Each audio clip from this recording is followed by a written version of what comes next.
Prof, ini kan sebentar lagi kita puasa, Prof ya. Dan kalau puasa ini kan kita tidak makan dan minum sejak pagi hingga sore hari. Nah, sehingga ada anggapan nih dok yang mengatakan bahwa puasa dengan rutin bisa mendetoksifikasi tubuh. Ini fakta atau mitos, dok? Ya, ini fakta. Fakta. Tapi saya bilang gini, faktanya adalah kalau kita berpuasa dengan benar. Oke. Ya kan, berpuasa dengan benar. Tujuan kita berpuasa kan menahan lapar dan haus. Ya. Kemudian juga puasa yang benar itu adalah artinya gini, kita kan pada saat berpuasa itu tidak makan siang, Iya. ya kan?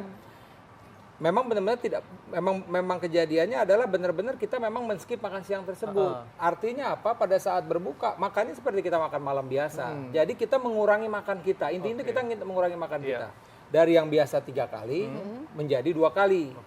Nah, banyak juga masyarakat yang tidak mendapat hikmah sehat puasa tadi. Kenapa? Karena bahkan pada saat selama berpuasa berat badannya dinaik. Nah, karena dia ngaco tuh tiap sore pas buka itu selalu buka puasa bersama dan macam-macam makan. Jadi dan dia double. Nah, jadi itu yang tidak boleh. kebablasan. Jadi intinya adalah bahwa kita selama berpuasa itu harus mengurangi makan. Jadi restriksi kalori. Itu dia tadi. Kalau kita melakukan restriksi kalori baru tuh tadi manfaat-manfaat sehat itu akan tercapai. Ya, memang kami sudah pernah melakukan penelitian di FKUI di RSCM.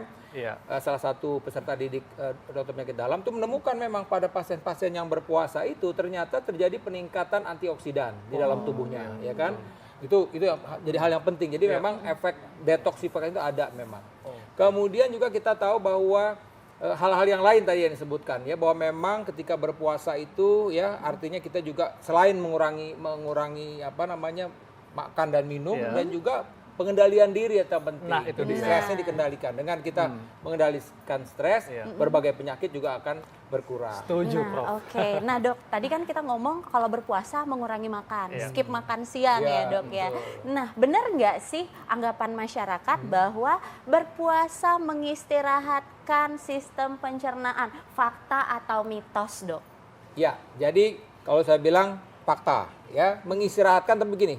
Mengistirahatkan itu bukan tidak stop sama sekali, tidak. Jadi yang saya sebutkan tadi bahwa kalau kita dalam keadaan normal seperti ini ya, lambung kita itu akan menerima makanan setiap 6-8 jam. Jadi 6-8 jam lambung akan bekerja menurunkan makanan tersebut ke usus halus. Nah, pada saat berpuasa kan ada masa-masanya lambung akan berkurang tuh bekerjanya, istirahatkan bekerja ya kan. Kemudian juga makanan yang turun ke dalam usus halus juga berkurang. Dengan makanan usus halus berkurang, pankreas juga mengurangi aktivitas, liver juga mengurangi aktivitasnya untuk mengurangi enzim-enzim. Saya bilang mengurangi aktivitas karena tetap masih ada lah yang diproses gitu ya, tidak sama sekali. Nah, dengan adanya proses yang kita bilang tadi istirahat dan tadi mengurangi aktivitas dari organ-organ tersebut, itu memberi kesempatan buat organ-organ tersebut memperbaiki diri gitu loh. Nah, itu hal yang memang juga bisa kita bilang bahwa ada fase di mana organ-organ tersebut akan mengurangi aktivitasnya sehingga dia sempat untuk melakukan regenerasi. Jadi memang bisa untuk membantu menyehatkan pencernaan. Betul. Nah, tapi ini Dok, ada juga nih anggapan yang mengatakan bahwa puasa dapat menyehatkan jantung dan pembuluh darah. Ini fakta atau mitos, Dok? Fakta. Fakta. Tadi sekali lagi nih, fakta apabila puasanya itu benar tadi. Nah, jadi itu dia. puasa yang memang ada restriksi kalori, jadi ada pembatasan kalori. Karena memang tadi saya bilang nih, jadi artinya artinya dengan asupan kalori dikurangi, kita tahu tadi saya bilang bahwa kita makan 6-8 jam ada di dalam lambung, ya kemudian itu masih digunakan untuk karbohidrat. Ya biasanya sampai dengan mungkin 10 jam setelah itu sudah mulai terjadi penghancuran lemak. Nah, dalam proses penghancuran lemak ini maka yang paling kena itu adalah lemak-lemak jahat tadi. Oleh karena itu, pada orang-orang yang berpuasa dengan benar, dan biasanya kita harapkan berat badannya turun deh kira-kira ya 5% udah bagus tuh. Jadi total kita hitung 5% bagus. Nah, itu dari beberapa penelitian membuktikan bahwa memang kadar kolesterol LDL-nya turun. Nah, kemudian kalau bicara soal HDL, ini tergantung ibadahnya bagaimana. Karena kan sebenarnya kalau dia mau benar-benar oke lah, dia diwajibnya itu kan puasa. Kalau dia misalnya nih, karena ingin meningkatkan jumlah pahala, misalnya sebelum sholat subuh sholat sunat lagi, zuhur sunat lagi, ya kan, asar sebelumnya juga Maghrib juga demikian, Isya taraweh full. Berarti itu banyak, artinya secara gerakan-gerakan kan banyak gerakan-gerakan yang dilakukan. Itu tentu akan berpengaruh juga pada kadar kolesterol baiknya gitu loh. Jadi benar bahwa jantungnya itu akan membaik, tapi saya bilang tadi itu, tapi bahwa dia memang melaksanakan puasa dengan sebaik-baiknya. Setuju banget. Iya, ngomong-ngomong puasa dengan cara yang benar. Dari tadi ya dok ya, kita dengar cara yang benar, benar. Seperti apa sih dok puasa dengan cara yang benar itu? Intinya tadi saya bilang, kita pada saat berbuka itu bukan menggabungkan antara makan malam dengan makan siang. Jadi jumlah makannya tetap, itu tadi. Ya, kemudian juga dalam misalnya pada saat sahur ya, saat sahur itu juga tidak boleh kita dengan mengkonsumsi makan-makanan yang cukup berat. Ya, makan-makan yang, karena kan kita breakfast sebenarnya.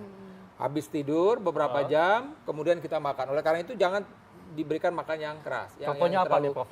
Ya oke lah, misalnya ada rendang, ada gulai, gulai kambing, sate kambing di sahur itu nggak boleh aja udah. Apalagi goreng-gorengan ya dok. Itu mesti dikurangi. Jadi mungkin makan makanan yang rebus-rebusan ya lebih mudah ya. Kemudian ya bolehlah kecap, telur, silakan. Kalau mau lauk silakan begitu. Tapi diusahakan yang daging putih ya, ikan atau ayam ya kan. Kemudian pada saat berbuka tadi itu, jadi pilihan berbuka juga kita sesuai dengan anjuran yang manis-manis. Saya biasanya milih kurma 3 buah misalnya, ya kan. Juga nggak boleh berlebihan, kurma ada nilai kalorinya juga. Ya kan, minum air putih, misalnya kita buka air putih, oke, kalau mau teh manis boleh silakan teh manis, tapi kita udah hitung gulanya. Sholat, baru kita makan. Tapi sekali lagi makannya juga nggak boleh mendobelkan, karena setelah makan kita udah mesti sholat taraweh lagi. Nah kadang-kadang mohon maaf, sebagian dari masyarakat kita selesai sholat taraweh makan lagi. Nah ini dia tadi, dia tidak akan mendapatkan hikmah sehat puasa tadi itu. Kadar kolesterolnya nggak mungkin turun tuh kalau begitu. Oke, baik Prof. Terima kasih untuk sarannya Prof. Iya, ini kesehatan teman-teman. Seorang dokter dari Eropa masuk Islam justru kena pelajari masalah puasa yang ada pada kaum muslimin. Dia mengatakan manusia yang paling sehat adalah umat Islam. Gara-gara mereka punya terapi puasa untuk kesehatan mereka sebulan, seminggu 2 kali. Senin dan Kamis. Mereka punya sebulan Ayyamul Bid 3 hari. 13, 14, 15. Mereka punya setahun sekali sebulan. Rasionalnya begini. Badan kita ini kalau mesin udah rusak nih. Masuk panas, masuk dingin, masuk asam, masuk segala macam. Ini kalau mesin rusak nggak kira-kira? Ya, bisa rusak. Butuh servis. Antum kalau naik mobil di sini, masya Allah ternyata pakai kendaraan mobil. Kalau tidak diservis, mobilnya bisa rusak. Nggak ganti oli, nggak isi bensin, dipaksa pun mungkin nggak bisa jalan. Badan kita butuh untuk diservis, teman-teman sekalian. Kita walaupun tidur, usus kita itu tetap mengelola sisa makanan yang kita makan. Maka kita butuh untuk servis. Ini kesehatan. Sampai ada beberapa dokter mengadakan penelitian dan ditulis secara filosofisnya kira-kira seperti apa puasa itu, apa manfaatnya Ramadan. Kalau orang puasa sebulan dan mengikuti mekanisme yang sebenarnya dari bulan Ramadan, maka dia akan mendapatkan kesehatan yang luar biasa. Saya dapatkan datanya tentang masalah Ramadan atau puasa itu adalah kesehatan.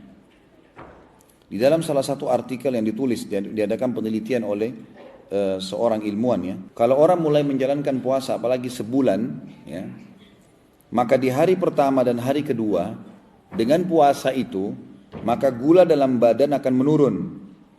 Jantung juga akan berdenyut dengan perlahan. Kemudian banyak sekali ya, ada glikogen ya ditarik keluar dari otot menjadi otot berasal dari sehingga menjadikan otot berasa menjadi lemah. Kemudian ada banyak hal-hal yang tadinya penyakit-penyakit yang berbahaya bisa hilang di hari pertama, hari kedua kalau orang puasa. Di hari ketiga sampai hari ketujuh itu adalah kalau orang melakukan seperti puasa yang dilakukan oleh muslimin ya. Jadi mereka sahur, mereka buka puasa, siang hari mereka beraktivitas tapi mereka tidak makan, tidak minum. Ini hari ketiga, hari ketujuh akan ada pembakaran lemak. Dan kalaupun ada sisa-sisa lemak itu akan ada pencairan ke tubuh sehingga fungsinya maksimal.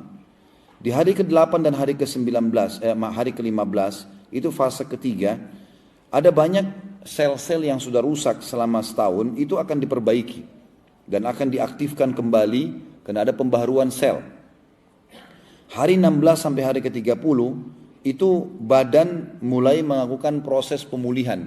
Sehingga 30 hari atau 29 hari dari puasa, itu akan membuat tubuh seseorang itu akan terasa lebih sehat dan lebih segar.